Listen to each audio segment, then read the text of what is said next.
Two questions. My first one is, what exactly caused the dust up today on stage with Tyson?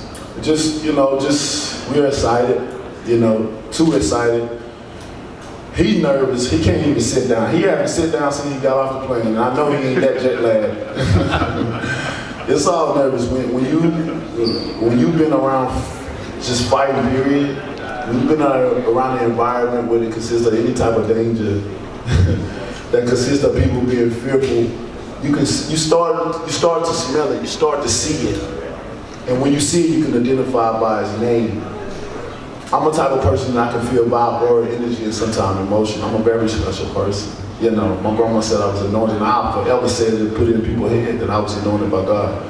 My 30s has been some of the best years of my life because I've been revealed to so many things in my life.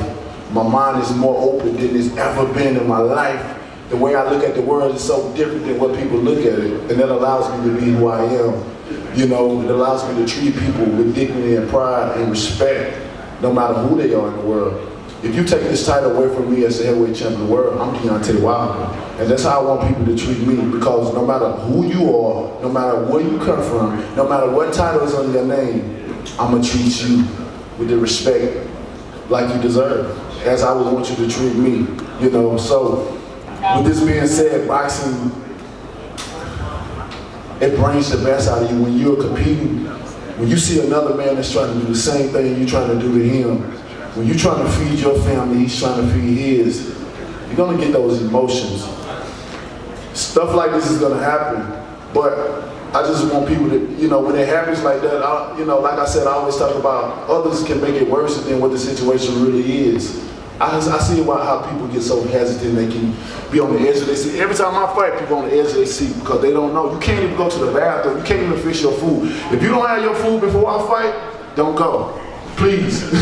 Please, I don't want no one being upset, that they spend their money and they didn't see the knockout, they're gonna have to go home and watch the replays. Before you sit down, whether you at home or in the venue, get everything you need to do before I fight. Because with me, you just never know what's gonna happen. And I don't know when it's coming, but it's coming. And when it comes, y'all put another quote, bam, baby, good night.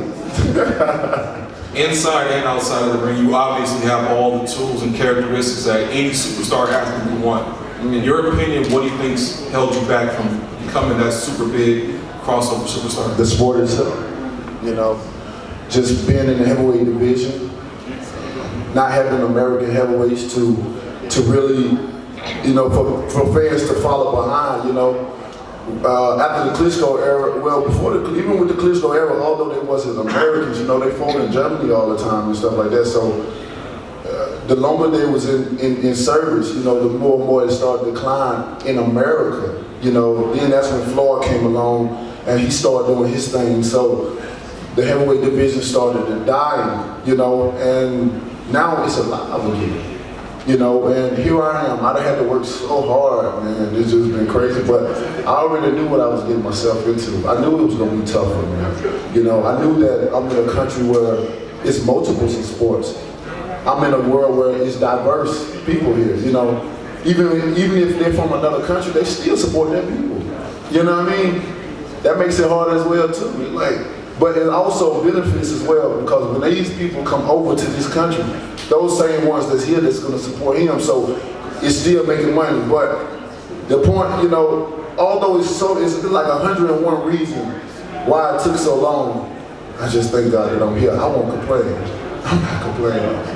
I'm not gonna say, Lord, why it took this long to get? Nah, I'm saying, Lord, I'm here now, baby. Now, thank you so much. And now you put me in this position. I'm gonna do it to the fullest of my potential. I'm gonna do it to the best of my ability. And all those that support me and support this card, I'm gonna make sure they get that money's worth. Hi, Deontay, Jeandra, Boxing Insider. I spoke to George Foreman recently, and I asked him how you matched up against other heavyweights, and he likened your fights with you being a deer and you fighting bears, and in those fights he favored the deer because of your agility, your way to move, and your strength. What is your reaction to his opinion on that? It makes me smile, I had to hold myself when he was explaining, but it makes me smile. George is one of those old school fighters that people talk about to this day. He's one of those guys that when people say the golden days, he come out of, he done a great thing. You know, my remarkable moment for George is when we overcome adversity at 45 and came back and win the title. You know, many people have doubted that. You know, I didn't personally see it myself, but as being in the sport and hear what goes on now and how people think fighters, just like Louise will tell you, oh, he's 50 years old, he just is the man 30, 80 years old. Just imagine what they were saying when George would come along. He's 45, he's never did. You can't doubt no one out. Age ain't nothing but a number. It's all about how you feel inside at the end of the day. Age is beautiful. Age is beautiful. It means growth. For some, it means knowledge. And it can become wisdom if you apply the knowledge to your life. You know, so with that being said, you know, it makes me feel good for him to say that about me. Because that just lets you know that it's hope that the deer can kill the bear. Hey guys, one last question. And also in the trash talk, Tyson Fury tried to make mention of your chin and weakness of your chin. And those were questions people had before you had the fight with Stavern and other Ortiz and other formidable opponents who outsized you and you matched up to them well. Do you think that is still a question among boxing fans or just part of Fury's banter? I mean, that's just part of Fury's banter, you know. He's a very nervous individual at this moment in time, and he should be. I understand him. You know, if I was in this position and I had to face someone like me, I would be nervous too. I wouldn't be able to sit down either. You know, it's probably hard for him to use the bathroom at times. You know, but when it's time to fight, especially the week of the fight, he's gonna be in a nervous wreck. We're gonna see how he is when it's time for the week of the fight to go to the press conference. He's gonna be a nervous wreck because then it is real. See, right now, he can say what he wants. I mean, we got 2 months, and you know, although it feels like it feels like this is a real fight week. You know, so it brings the emotions out. But when it really actually time to come, it's gonna be a different thing for him. And but I'm just glad that he's here. I'm glad that I got him as an opponent, as a sparring partner, man. I respect the guy at the high most, you know, and yeah, like you said, he loved me and I love him too, man. And this is what it's all about. But I got to whoop him because I love him.